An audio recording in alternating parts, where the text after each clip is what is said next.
Hi friends, welcome to Kavya's vlogs. దోసకాయ రోటి పచ్చడి ఎలా చేసుకోవాలో చూపిస్తున్నాను.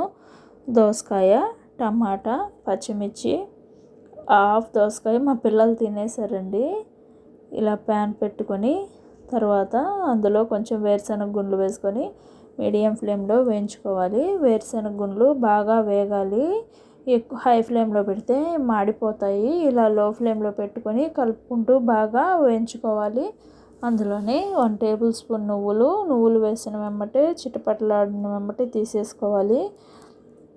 ఇవి బాగా చల్లార్చుకొని అందులోనే 1 టేబుల్ స్పూన్ ఆయిల్ వేసి పచ్చిమిర్చి ముక్కలుగా తుంపుకొని కలుపుతూ వేయించుకోవాలి. ఇలా మూత పెట్టి బాగా పచ్చిమిర్చి పచ్చి వాసన పోయేంత వరకు మగ్గించుకోవాలి. తర్వాత 1 టేబుల్ స్పూను జీలకర్ర ఇందులోనే వేసేసుకొని బాగా వేయించుకోవాలి. తర్వాత టమాటా కూడా నేను ఒక పెద్ద సైజు టమాటా తీసుకున్నాను. అందులోనే ముక్కలుగా కట్ చేసుకొని మీడియం ఫ్లేమ్లో మూత పెట్టుకొని బాగా మగ్గించుకోవాలి. టమాటా మరీ నీరు అయిపోవాల్సిన అవసరం లేదండి. కొంచెం ఇలా ప్రెస్ చేసి చూస్తే కొంచెం టమాటా మెత్తబడితే సరిపోతుంది. ఇవన్నీ పక్కన పెట్టుకొని బాగా చల్లారనిచ్చి రోట్లో దంచేసుకోవాలి. చాలా రుచిగా ఉంటుంది ఈ దోసకాయ పచ్చడి. నేనైతే పచ్చళ్ళన్నీ రోట్లోనే దంచుతాను. మిక్సీ కంటే రోట్లోనే చాలా రుచిగా ఉంటాయి. ఇలా తర్వాత పల్లీలు నువ్వులు వేసి బాగా మెత్తగా దంచుకోవాలి. నువ్వులు వేస్తే చాలా రుచిగా ఉంటుంది. తర్వాత కొంచెం పచ్చిమిర్చి వేసి బాగా మెత్తగా నలిగిపోయే వరకు దంచుకొని నేనైతే చింతకాయ తొక్కు వేస్తున్నాను.